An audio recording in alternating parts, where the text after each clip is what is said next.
Hello everyone, कैसे हो आप सभी। उम्मीद है सभी अच्छे होंगे। आज हम बात करेंगे डॉक्यूमेंट वेरिफिकेशन की। बहुत लड़कियां उत्सुक है जानने के लिए कि डॉक्यूमेंट वेरिफिकेशन कब होगा, कैसे होगा, क्या कॉल आएगी कि ईएसडी पर ही अपडेट आएगी या फिर कुछ और होगा।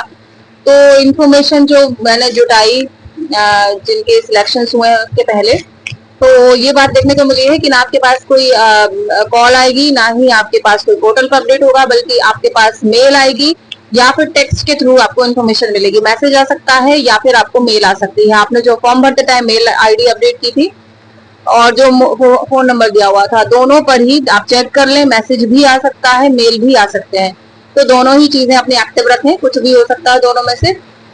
और वेरिफिकेशन की एक डेट फिक्स रहती है कि उस डेट में वेरिफिकेशन होंगे। साथ ही साथ अगर किसी को कोई कमी है तो 1-2 दिन की उनको मोहलत दी जाती है कि आप इतने दिन में ये सबमिट कर दें।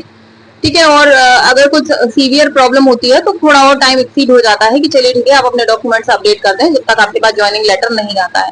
ठीक है। और इसकी जो टाइमिंग है कि कब तक होगा वेरिफिकेशन, तो वेरिफिकेशन का जो टाइम रहेगा वो लगभग अभी 15 दिन और लग सकते हैं। आप मान के चलिए कि मिड आपकी जुलाई तक आपको डॉक्यूमेंट वेरिफिकेशन देखने को मिल सकता है। और साथ ही साथ उसके लगभग 10-15 दिन बाद आपको ज्वाइनिंग लेटर देखने को मिलेगा। अब सवाल ये भी आएगा कि ज्वाइनिंग लेटर कैसे मिलेगा, क्या होगा, क्या हमको ऑनलाइन देखने को मिलेगा, क्या होगा।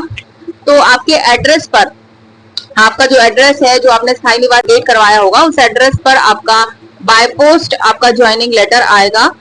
तो इसके थ्रू आपको पता चल जाएगा कि ज्वाइनिंग आपको कहाँ से मिल रही है। तो ये इन्फॉर्मेशन है जो मुझे मिली, जो मैंने आप लोगों से शेयर की कि ऐसी ऐसी प्रोसेस रहेगी।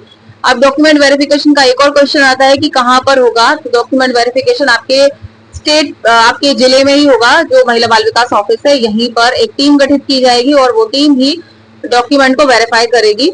अब ये भी हो सकता है कि हो सकता है ऑफिस में ना करके कोई अलग वो लोग जगह ले जहां पर टीम पूरी बैठे और डॉक्यूमेंट वेरीफाई करे प्रॉपर तरीके से। तो वहां पर होगा, एक दिन डिसाइड किया जाएगा और वहां पर वेरीफाई करने के लिए सिलेक्टेड कैंडिडेट्स को बुलाया जाएगा। एक डेट दी जाएगी आपको, जो मेल मिलेगा या फिर आपको जो टेक्स्ट होगा उस दिन आपको डेट दी जाएगी। हो सकता है अलग अलग कैंडिडेट के लिए अलग अलग डेट हो, क्योंकि डिपेंड करता है कितने कैंडिडेट वहां से सिलेक्ट हुए हैं, इस हिसाब से। तो वहां जाकर आप अपने डॉक्यूमेंट्स को वेरीफाई कर सकते हैं। डॉक्यूमेंट्स में वही आपके सारे डॉक्यूमेंट्स लगेंगे जो आपने फॉर्म भरते टाइम लगाए थे, जैसे कि आपका आधार है, समग्र है, और आपका 10th-12th की मार्कशीट है। अगर ग्रेजुएशन लेवल पर है तो ग्रेजुएशन की मार्कशीट लगेगी, आपका डिग्री लगेगी, और स्थायी निवासी, और इसके अलावा आपका आय प्रमाण पत्र। जो जो डॉक्यूमेंट्स आपने लगाए थे वो सारे ही डॉक्यूमेंट्स यहाँ पे लगे हैं, लगेंगे। इसके अलावा अगर आपने परित्यागता का लगाया था कि तलाकशुदा है तो आपके डिवोर्स के कागज लगेंगे। मैरिड हैं तो आपकी शादी का मैरिज सर्टिफिकेट लगेगा। अगर विडो का आपने लगाया था कि विडो है तो फिर हस्बैंड की डेथ सर्टिफिकेट की आपको कॉपी ही ओरिजिनल चेक करेंगे। ठीक है।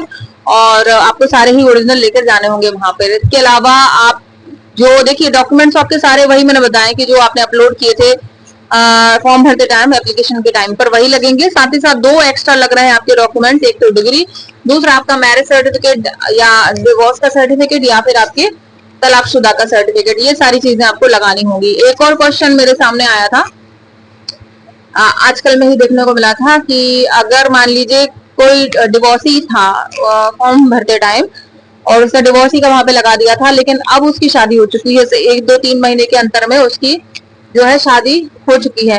तो ऐसी कंडीशन में क्या करना है। तो देखिए ऐसी कंडीशन में यही होगा कि आपने उस टाइम पर वेरिफिकेशन के टाइम पर जो लगाए थे, जैसे कि डिवोर्स के पेपर्स तो होंगे आपके पास, वो डिवोर्स के पेपर्स आपको लगाने हैं कि एट दैट टाइम जब आपने एग्जाम दिया था आप डिवोर्सी थे, अब आपकी मैरिज हो गई है।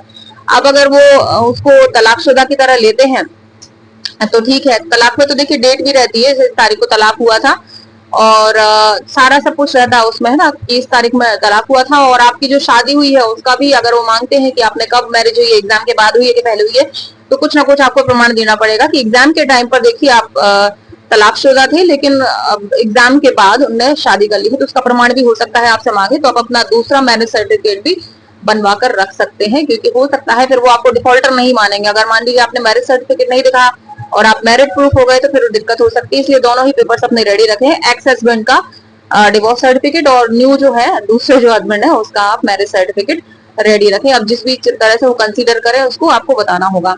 ठीक है। तो ये छोटी सी वीडियो थी जो इन्फॉर्मेशन के बेस्ड पर थी।